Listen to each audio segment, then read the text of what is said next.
Hello, hello, hello. Welcome, everyone, to another episode of Spring Fever brought to you by Royal Retros, your one stop shop for the best merch, the best clothing in the game. You want to go to Royal Retros, and if you don't, you know what's going to happen, Eric? You get locked up. You get locked up. You get locked up, baby. You get locked up. That was a joke. That was a joke. I had no idea that was coming, dude. That was a joke. That was a joke. Go to Royal Retros, get the merch. They have it all. They have star stuff. They have great classic USFL merch. They have old NBA teams that no longer exist merch. They have, I believe, World Football League merch. They have it all. And when you go to Royal Retros, use promo code SPRINGFEVER for 10% off at checkout. Eric, how's your week been, baby? It's been a good time here. It's been hot. It's been hot. Heat's getting to the kid.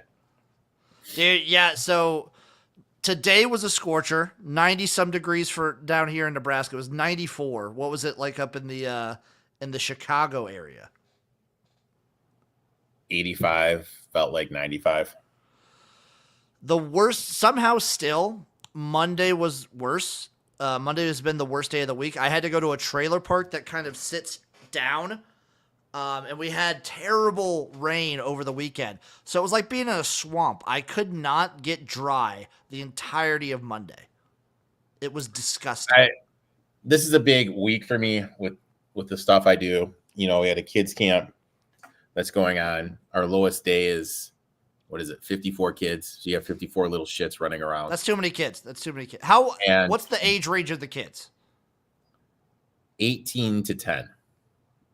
That's the worst. That's the worst age range. I'm sorry, Eric. There's literally 5 of us. And there's me and one guy who basically run it. The other people just kind of help out. And it's just a zoo. Today we had to transfer over to a different facility. We had the courts reserved. It's outdoors. I had 2 guys try to fight me for the courts. One guy said he was going to call the police. One guy and his 4 buddies came up to me, were in my face. They told me they wanted to fight me for the court. It was a wild time today. It was a wild time. Frozo chiming in. Good to see you. Eric finally got an interview with Bobby Petrino. Eric, you strike me as someone who does not get intimidated easily. No, I did not. I respect that. I respect that in a man. I did not. My dad always said there's 2 types of people in the world. People who throw their beer glass down and you don't even notice it. And then the person that throws it down and you're like, oh shit, I hope that guy's not mad at me. I like that. Words of wisdom from Uncle Rico. Are you ready for the quiz time, Eric? We just had week 10, but before we get into the actual games and scores and whatnot, it's my favorite time of the week. It's quiz time. Eric, out of the 3 non-St. Louis teams, who had the highest attendance in week 10 of the UFL? And what was their attendance? Oh, jeez. The highest attendance, and what was their attendance? Yes. I should have been making you do what was their attendance the whole season, but I failed in that regard. I would think it's going to be the Stallions, and I'm going to say 7,800. You're close with the number. You're wrong with the team that was number 1. Number 1 was DC with 13,000. Okay. Stallions, 7,100. Showboats, 6,000. St. Louis, 34,000. If you take a look at it, attendance all around dripped a little bit from last year, but I expect the playoffs for that to turn up. I'm very excited for that. Now, Eric, for the TV numbers, which game had the most views on the TV? Roughnecks Showboats. Roughnecks Showboats was not. That was actually the least viewed one. Oh, a prime time on Fox was the least viewed. 6 p.m. on Fox was the least viewed at 649,000. Really? It did peak with over a mil. Was it Battlehawks Brahmas? Battlehawks Brahmas was, let me see, I think I have it right here, your number 1. No, number 2. It was number 2. Defenders Renegades? That was number 1, 893,000. Wow, interesting. then Brahmas Battlehawks 836, then Panthers Stallions on ESPN getting 753,000. Pretty good for ESPN. That's a good one. The game was the 5th highest rated cable telecast in the 18 to 49 demographic of the day. Not bad. Impressive. And yes, the telecast peaked. The Roughnecks Memphis one did peak with 1.1 million, but then they probably saw how shit the game was. That was a bad game. That was straight up like a bad game. That was pretty awful. But we did, however, have a great week 10. Let's get into these scores real quick. We started off with the Panthers and the Stallions. Stallions win it 20-19. Banger of a game. Jake Bates misses the field goal to send the Panthers to the victory box. Some people are saying, is Jake Bates a dome merchant? Can he only kick in domes? Maybe. Like, he's going to get a tryout, and we'll see. Like, maybe he can transcend this into a thing in the league. Oh, for sure. There's going to be multiple. There will be multiple UFL kickers with tryouts. Game was way more high scoring than I thought it was going to be. And guys were playing way more than I thought they were going to play too. Shout out NASCAR, and to some detriment because Erik, Bryce Perkins is out for the rest of the year for Michigan, which was brutal. Why is he playing? Why is he playing? For like a couple plays, gets hurt, done. So now it's Danny Etling. It's Danny Etling, Brian Lewerke, and EJ Perry is coming out of injury. Jesus Christ, dude. So that's who they're trying. That shows you why if you have a chance to sit your guys before a playoff game, you do it. Well, Michigan didn't do it. Now they're going to be up against it. And neither did Birmingham. It worked out for the Stallions. The Stallions are, I mean, they didn't look good in this game. I thought Michigan, for the most part, looked like the better team. But it was neck and neck. And it was a sign of things to come for Week 10 because guess what? Every game was a one-score game. Most of the games, aside from the toilet bowl, were a 1-point game.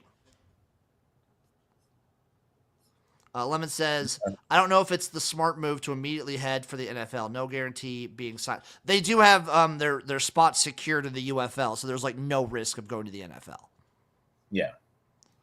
And speaking of which, before we get into the other games, there is a kicker that's already at training camps, Riz Ahmed of the Birmingham Stallions, who now is like out because they got their other kicker back.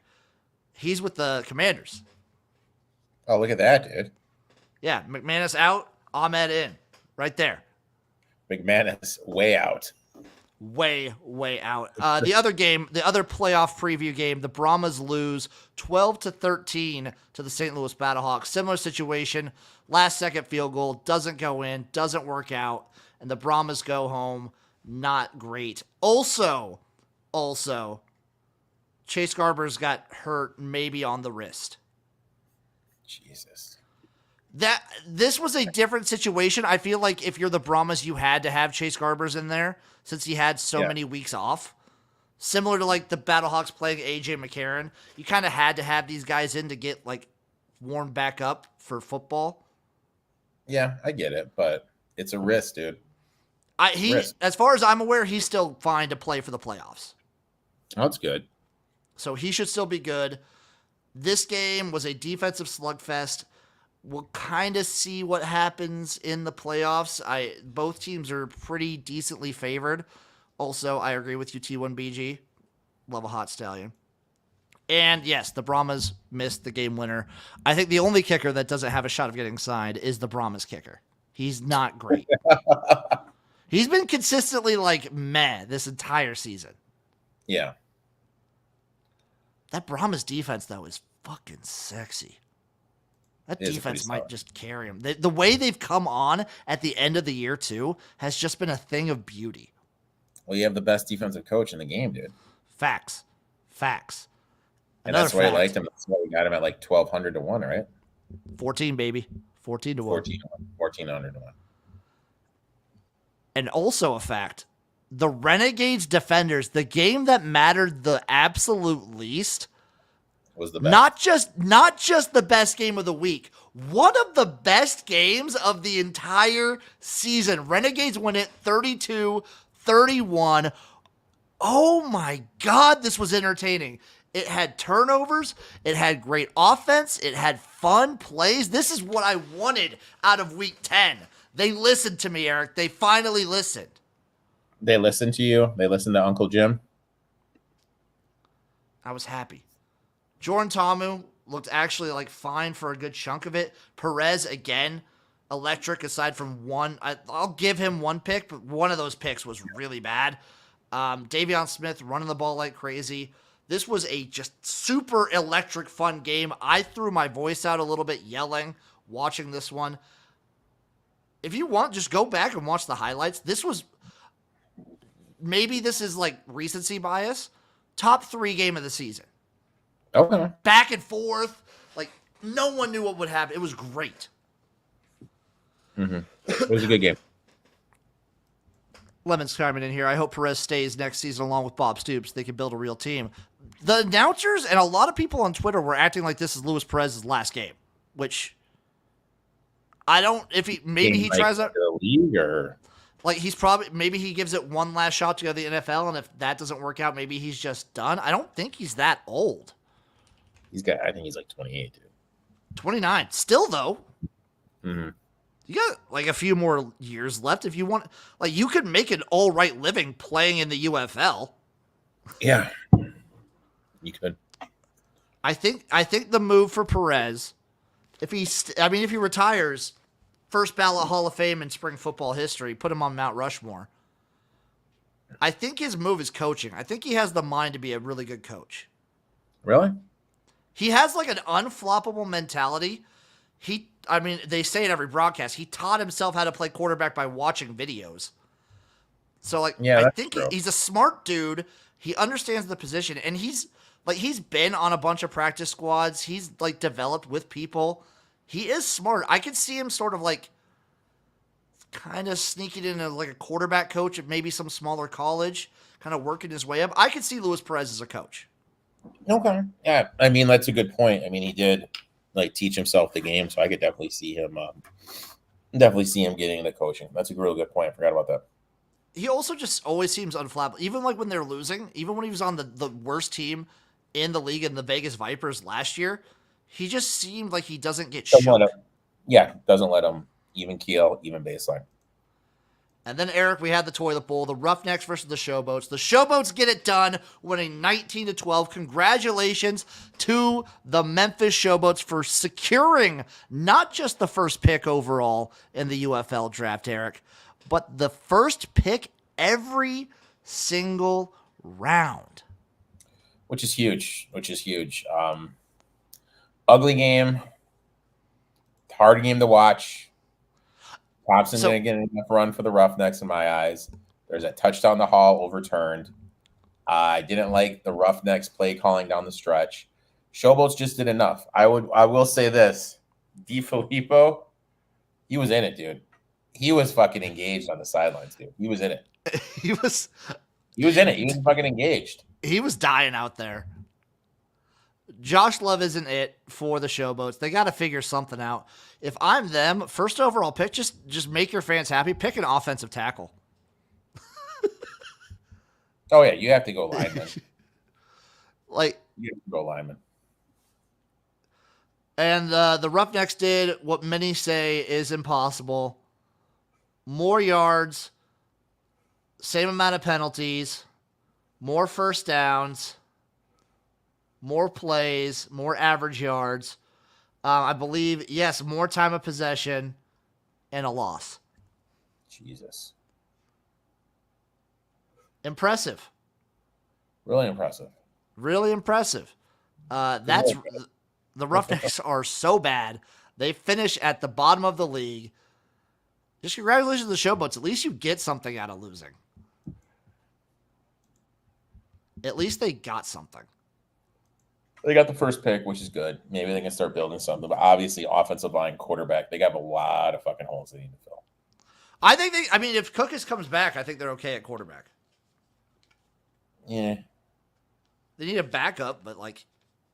I'm not the biggest Cookus guy. The only issue you could say about Case Cookus on my mind is he holds onto the ball a little too long. Yeah. Like just a And the little too long. and the shredded up knee, that too. The guy's dying out there Yeah. every year, every single year. Also, Eric, before we get to the picks and whatnot, the UFL did announce the inaugural all UFL team. You want to take a guess? I'll go position by position. I want you to guess who they picked. Okay. Quarterback. This is the all UFL team. Who's the quarterback? Martinez. Correct. Running back.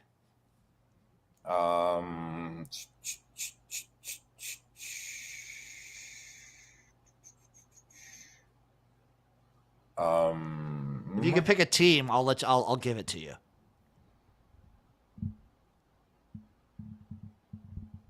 The guy Sayers, the guy from St. Louis. Correct. It is Jacob Sailors from St. Louis. Wide receiver. I'm going to only make you get one of them. They have three. That's got to be from Kirkland and Butler. Kirkland and Butler. So Butler's on there. Kirkland is not. I saw this earlier this morning. I thought Kirkland was kind of a snub. They have Hakeem Butler, Dawood Davis for the Memphis Showboats, who was like an actual legit good player. He was the shining part. He was the best part about that team. And Marcus Sims from the Michigan Panthers. I thought Kirkland got snubbed a little bit. Yeah, that's kind of fucked up. Tight end. Canella. No, also a snub, I believe. They went with Jay Sternberger. Canella, by the way, led all tight ends in receiving, yards after catch, touchdowns, and I believe receptions. And also, I meant to tell you before the show, I may have DM'd the UFL player with the best hair in the league to see if he wanted to come on the show, waiting for a reply. I may have to DM him as well. Also, Sal Canella also led, I'm pretty sure he led all receivers in touchdowns, like just in general. I feel like that's a snub. He had 6. I'm not going to make you guess offensive linemen. It's Jared Jones from Battlehawks, Bobby Evans from Arlington for offensive tackle. Makes sense. Guess what? 2 of the best passing attacks in the game. Yeah.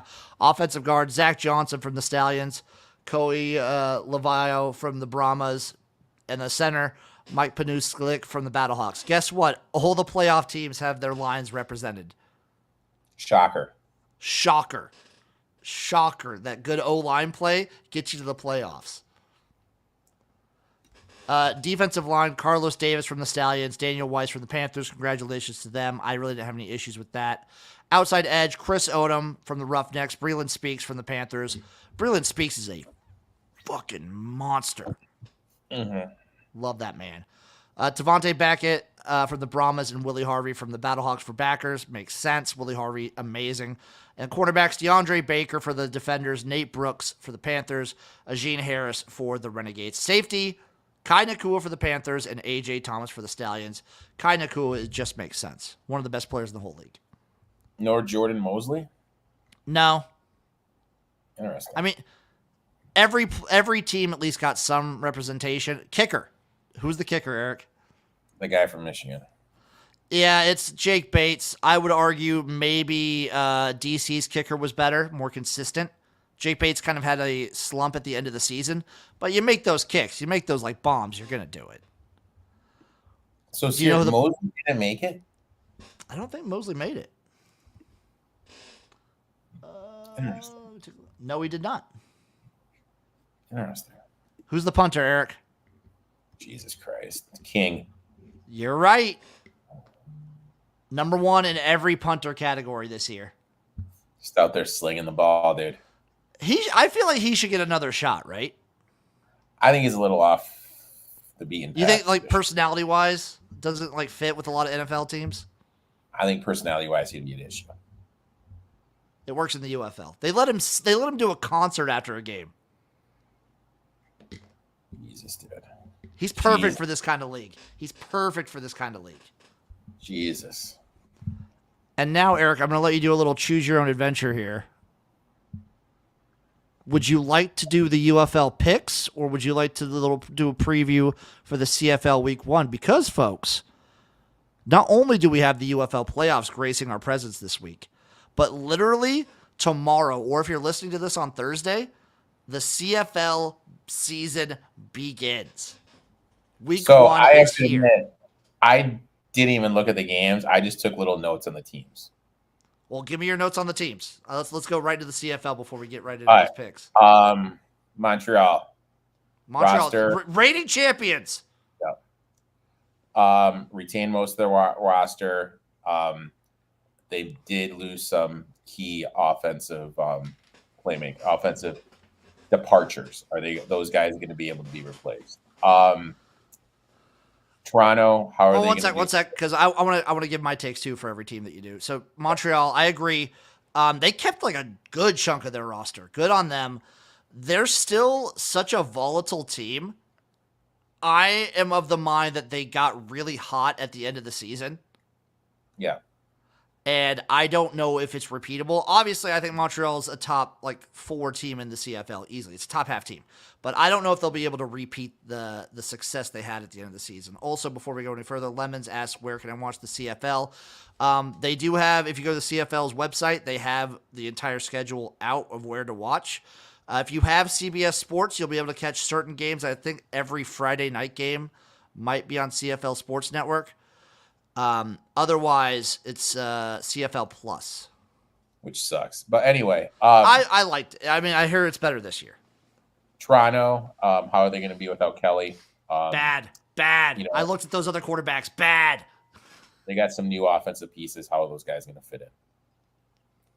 Yeah, Toronto's without Kelly's bad. Red Blacks, strong D. I think their D is there. They have the D to make the playoffs, the defense to make the playoffs. How is the rebuild going to look with Drew Brown? I trust the defense, and I trust their run game to be able to get them to assault. I think their floor this season will rise. Yeah. It's just whether or not they'll be able to peak into the playoffs if they get to that ceiling. Tiger Cats, new coaching staff. Need to improve their consistency on offense. And, you have a veteran quarterback he's going to win you at least 3 games that you should have won. He's going to put you in a position, Bo Levi Mitchell.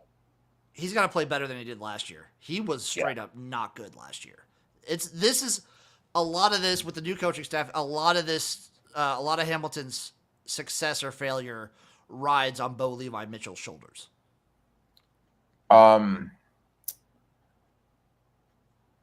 Winnipeg, they got what? They got KG Hall, the guy from Ohio State, the guy that played on the Chargers. Yep. He is going to be arguably the best wide receiver coming in right away. They did lose what's his name? Olivia? Was that who they lose? Brendan Olivier. Yeah, Olivier, they did lose him. They got their quarterback back. They have the foundation. The competition is getting a little stiffer because they aren't as good in years past, but I mean, they are definitely the team to beat. BC. Also though, Eric, not only did Winnipeg get that receiver, they also I can't believe they got Kenny Lawler back. He was Edmonton's number 1 guy. He's one of the top receivers already in the CFL. They got him back. They have Zach Collaros. Zach Collaros is always going to be a top 2, top 3 quarterback in the league. And they still have Brielle. This team is just stacked. Also, how many more seasons do you think Zach Collaros rides out? He's 35. He's got to be coming up on it, right? 3 tops. Plays to 38. He's still such a top player in the league. It blows my mind. He's good. Winnipeg, they got Travis Fulgrom. The guy used to play for the Eagles. Stand back. They did lose Rhymes and Betts. Vernon Adams, who led him in passing yards, he's going to be able to elevate them to the next level. I read this article where Adams said he has Grey Cup or bust with the fact that Vancouver is hosting it this year. That is his mindset and the team's mindset. So it's going to kind of be interesting to see how they play. Does that make sense? What's the focus level going to be? not really the focus level, but how can I word this? For a Like team the that hasn't pressure? won shit, The pressure, maybe? are they able to get to that level? Does that make sense? I can see it. I am a little concerned. This is just me maybe worrying I about look the. at it like this. It's like the Houston Texans, CJ Stroud coming out, Super Bowl or bust. Like that would be the analogy. I A am team- Sorry. I'm a little concerned about the wide receivers they're losing. Mm-hmm. But I also have the mind that if Vernon Adams is playing 100% on his best level, he will be able to elevate that team and those receivers to also be top receivers in the league.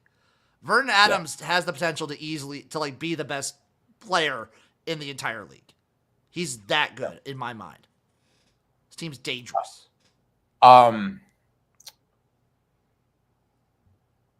Rough Rider. Sorry. New head coach. They added AJ in the backfield, Hardrick, offensive lineman. You know, obviously Harris, their quarterback, needs to stay healthy. They need their defense to take a step up for them to make for them to get back to the playoffs. But I think I like their coach. You know, he's won a Grey Cup as a player, won 2 as an assistant coach. I think it was a good hire for where the Rough Riders are, and is going to put them in a better position. The Stampedes. The Rough Riders really need Trevor Harris to stay healthy because you know who their number 2 quarterback is. Oh my God, who is that guy from the Roughnecks who played at Ohio last year? That guy? No. Dan Lefevre coming back? Your favorite quarterback, Eric, the one who has separated themselves. So their options behind Trevor Harris, one Jack Cohn. Jesus. But actually, the person who has cemented and jumped Jack Cohn to cement themselves in the number 2 spot for the Saskatchewan Roughriders, Shea Patterson. Jesus Christ, dude. So if you're wrong about Shane Patterson, any game Shane Patterson starts I'm fading the shit out of him. Trevor Harris starts is an auto fucking fade. Don't even fucking cap the game. Just fucking fade the shit out of fucking any game Shea Patterson starts. If Trevor Harris goes down, it's Shea Patterson or bust. I mean, Jesus. Stampede, look, rare sucky season, rare season where they finished below 500. Had a lot of injuries last year, especially to Henry. Made them really a running team. Obviously, I feel in the CFL, the passing game is a little bit more important than the running game. They needed their quarterback to take a step forward. They did add Houston, which is going to improve the defense, but I don't trust their quarterback to take that step forward.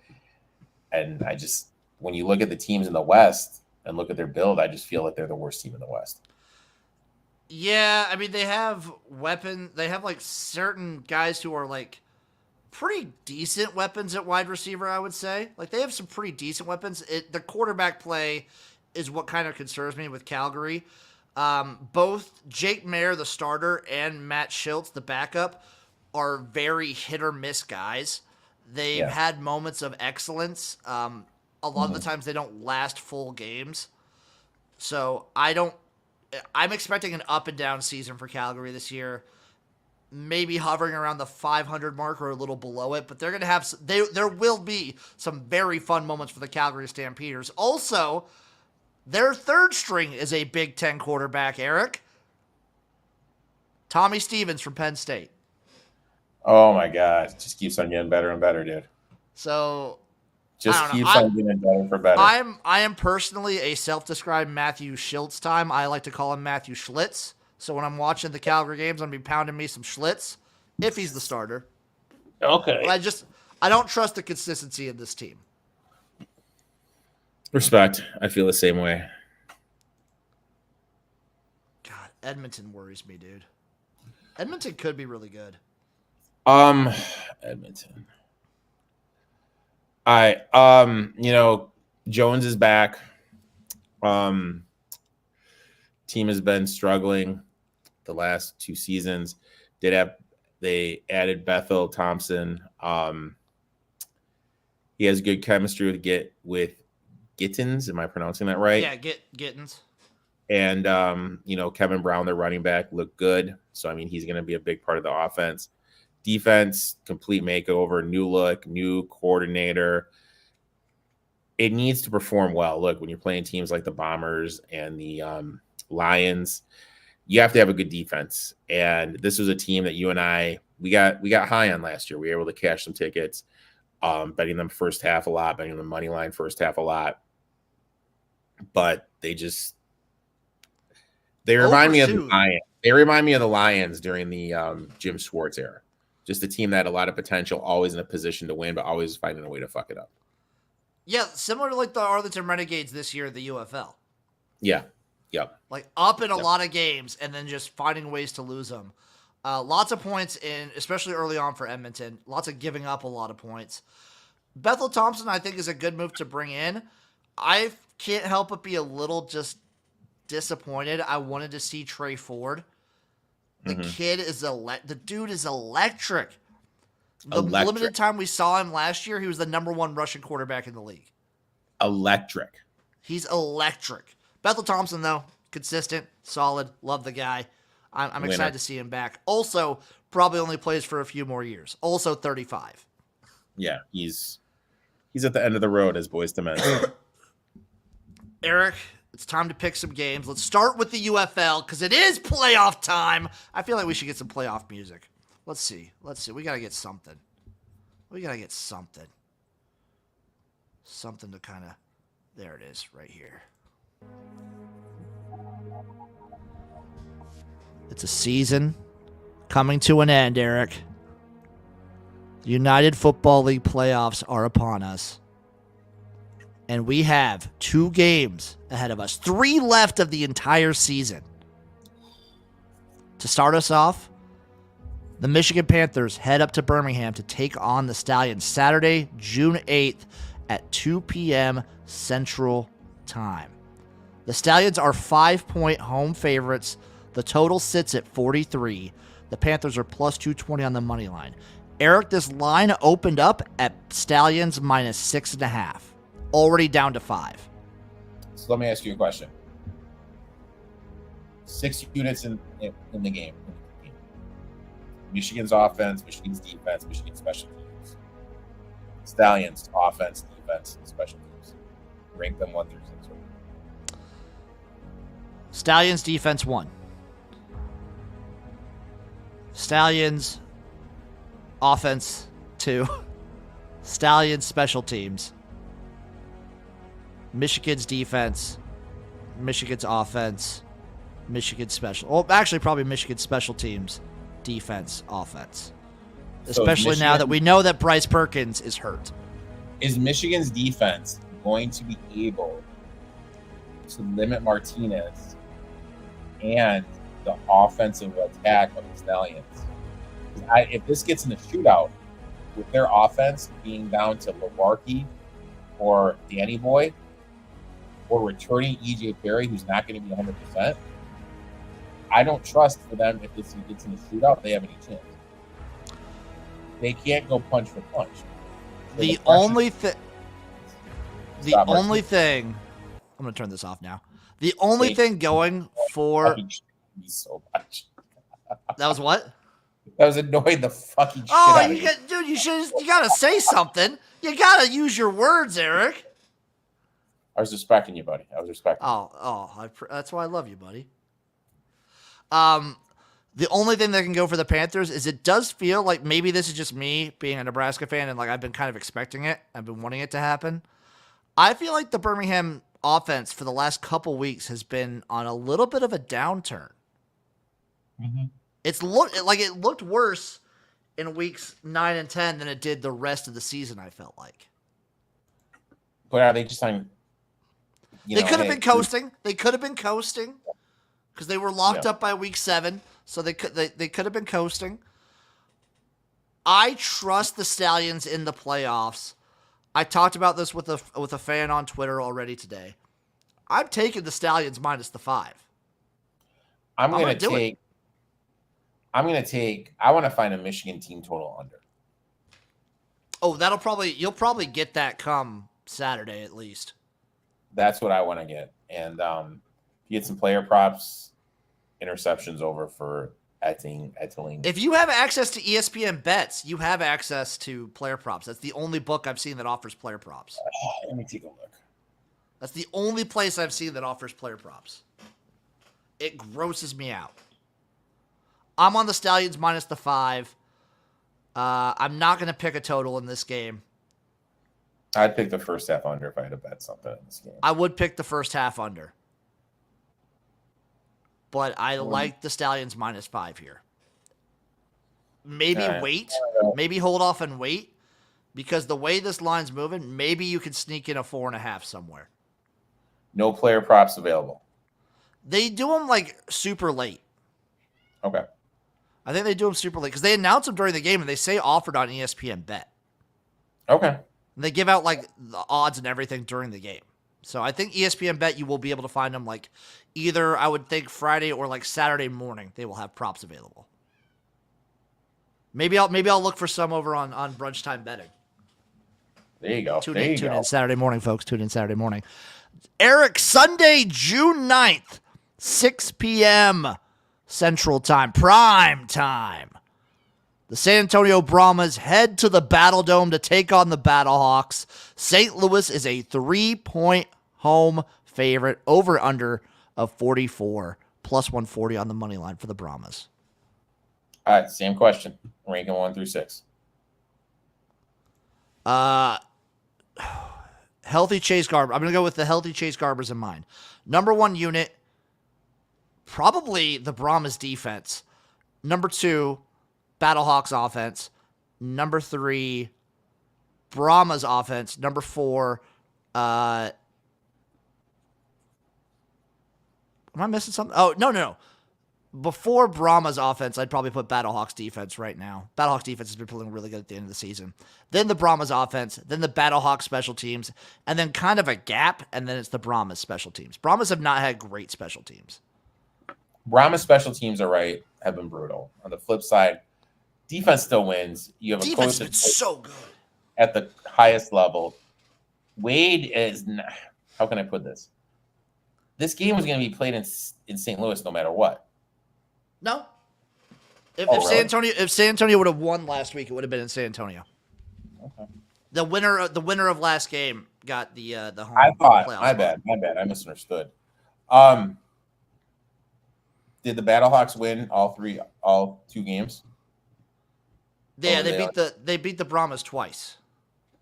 Technically, Technically, so if you look, they talked about this on Twitter for both these teams. So the Stallions are actually they have lost 0 games against the Michigan. They've lost 1 game in the entire franchise history to the Michigan Panthers. That was back in the 80s, the inaugural USFL season. The Battlehawks have never lost to the Brahmas. first time for everything. Again, I like defense. I think they have a better coach. I think their offense will be able to do enough. I'm going to take the Brahmas here. I'm going to play the 3, and I'm going to take the money line.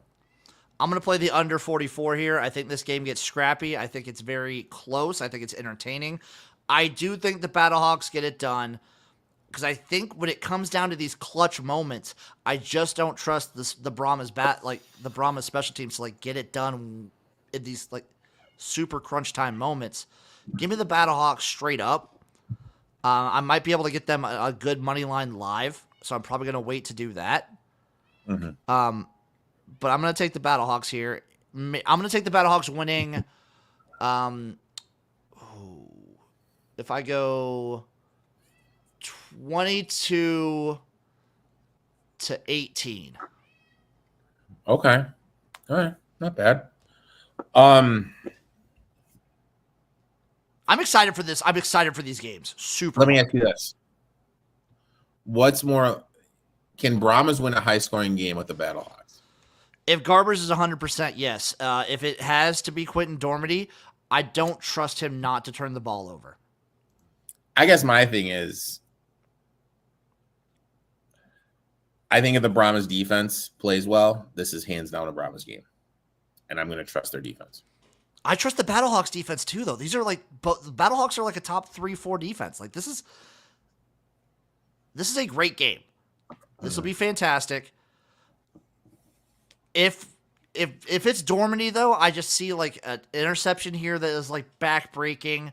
Just a bad interception, drive killer. Yeah, you know what I mean? Yeah, like, I see something like that. That's because I Battlehawks want to be with you.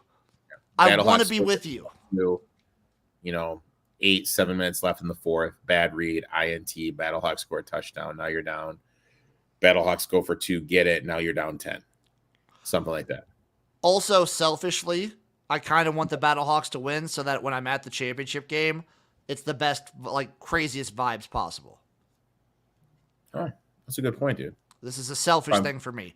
Speaking of selfish things for me, I did email the UFL to try and get media accreditation. I'm waiting to hear back. Dude, I could have emailed it for you, buddy. I have media creds for the NBA and NFL. I know. But also, my friends over at the Sports Gambling Podcast Network tried to get media accreditation for a Brahmas game earlier in the season. They didn't get it, even though they have both college football and NFL accreditation. Wow. So the email went like this, Eric. I emailed them last night. They asked, what is it that I do? And if I could show some examples of my work that shows that, like, what would make me a good prospective, like, person to get a media badge. I sent them some links to some videos that I've done. Okay.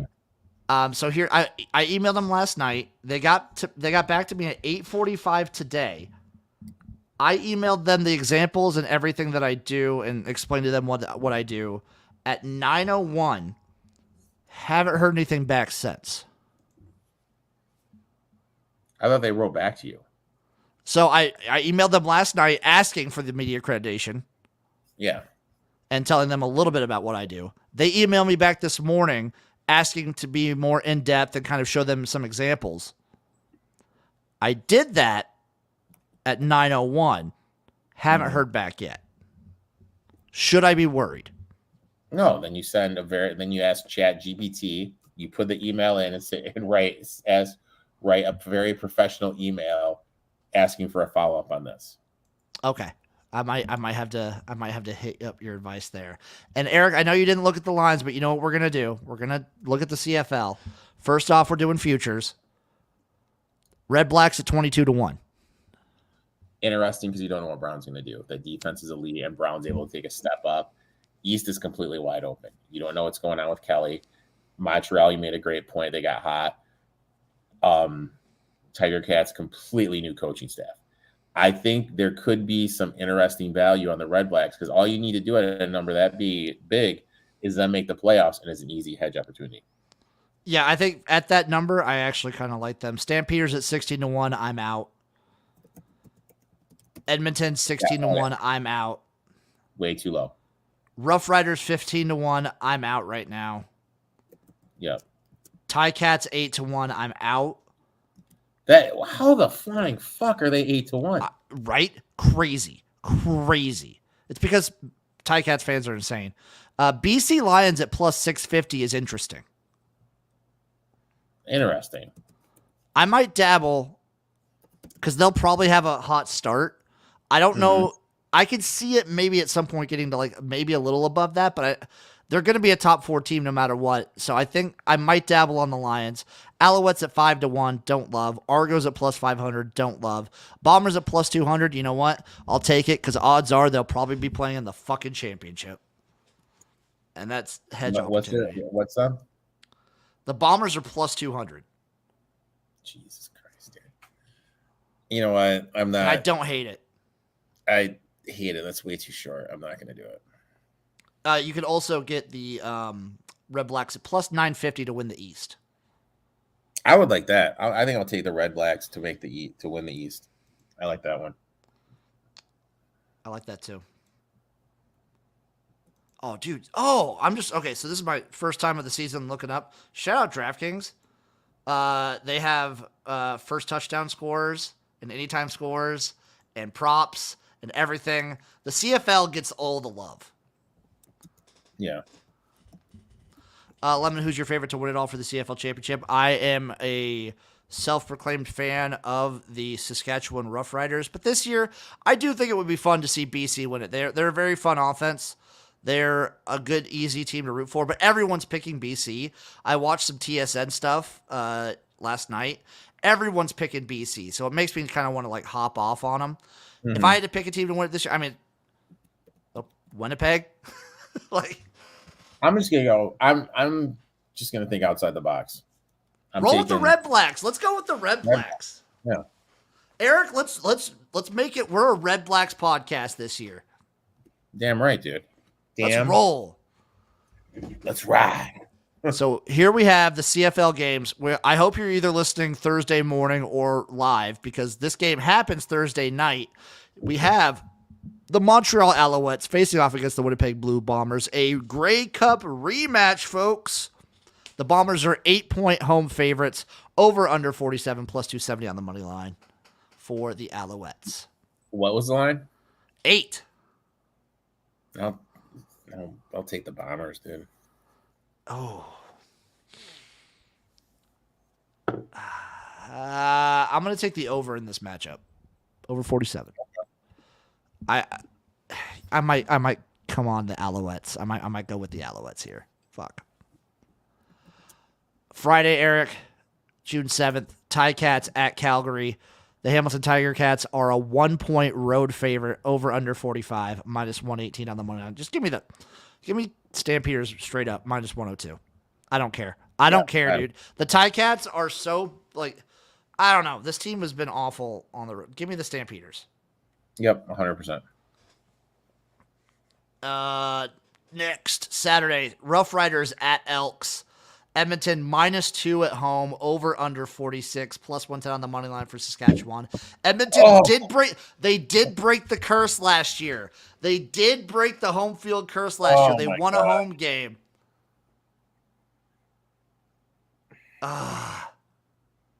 Give me the Rough Riders. I'll take Edmonton minus. But Dave has it at -1. Okay, I'm still taking the Rough Riders straight up, plus 110. Okay, so Cody Fajardo, baby. Rock it in the free world. Like sometimes you have to have common sense. And look, I understand the schedule is planned months in advance. How many people are going to be at this game for Edmonton because it's going on the same time as the Stanley Cup Finals? What time are the Stanley Cup Finals? 6. Oh, this is earlier at least. I mean, Stanley Cup Finals are what day? Boom, boom. 7. So the game will be over by that point. What time's the game start? 3. Dude, I don't know, man. No, it says on the score app it starts at 6. No, they moved it to 3. Oh, they did move it up? They moved the Elks game up to 3 because of the Stanley Cup playoffs. See, I didn't know that. They moved CFL. They moved it up to 3. Good for the CFL, dude, using their fucking heads. Yep, they moved up to 3 because of the deal. And then the BC Lions at the Argonauts. BC is a 6-point road favorite, over under 47, plus 235 on the money line. BC makes too much sense in my head. I'm going to take the over. That's the only play I'm going to have in this one. Yeah. But BC makes too much sense in my head. I just feel like Toronto's going to be dog shit. I don't know, man. I think Toronto's going to be brutal too, man. Did you see who BC, by the way, for the Lions home opener, when they actually do play in British Columbia, the Lions got 50 Cent, baby. 50, dude. Did you see who the Grey Cup's going to have? Little Jonas Brothers action. Oh, Jesus, dude. Yeah, dude. Little Jonas Brothers action, son. Eric, are you ready to create one of our final lineups? We only have 2 lineups to do for the UFL, if they even let us do a championship game lineup. They will. It'll be the showdown slate though. Okay. All Are right, you so let's ready to keep create one of our final lineups? We did pretty bad last week. All right, so let's start here. Go to the defense. Which defense do you want?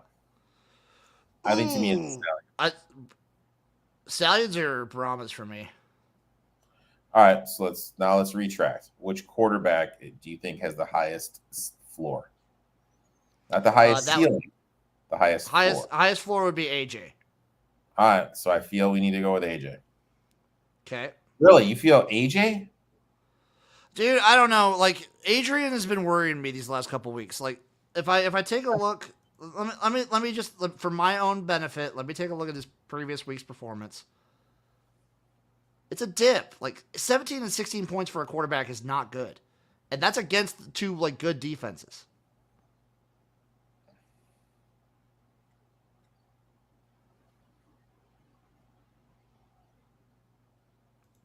I think AJ has the highest floor. I think Adrian has the highest ceiling.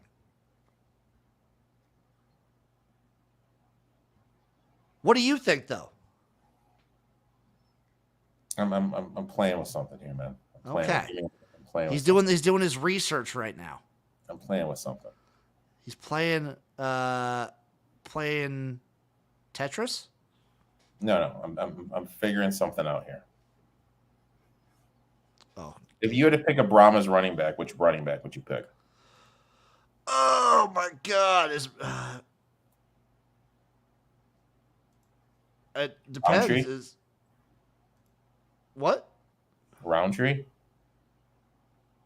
If I had to pick a Brahmas running back? No. Yeah, no, Stallions. My bad. Stallions. Oh, Stallions. Yeah, it would probably be Roundtree. I mean, Pearson's has gotten a lot of play. It'd probably either be Pearson's or Marable. Okay. They're the 1 and 2 guys. The issue with Ricky Persons, he's gotten a lot less play, recently, especially along the goal line. Marable's like a consistent guy. I feel like Marable's a little bit more consistent. He has the higher upside. Okay. $300 difference.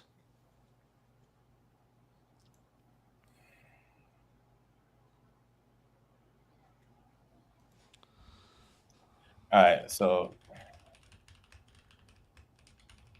God damn it. Can't do it.